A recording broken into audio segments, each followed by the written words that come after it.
Imagine the home of the future, a place where cutting-edge technology meets innovative design.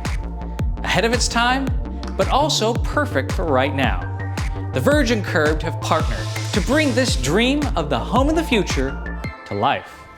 It's a dream that goes way back, like when Walter Cronkite devoted a special to it, predicting voice-activated entertainment and a high-tech home office.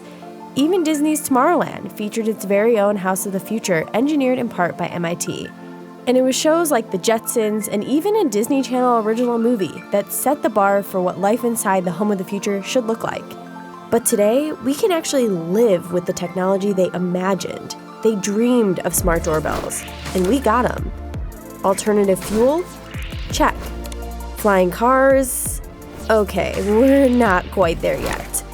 And there are still a ton of hurdles building today's home of the future, but we aren't giving up.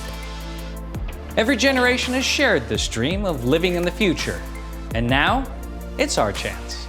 Today's technology is making a true home of the future possible.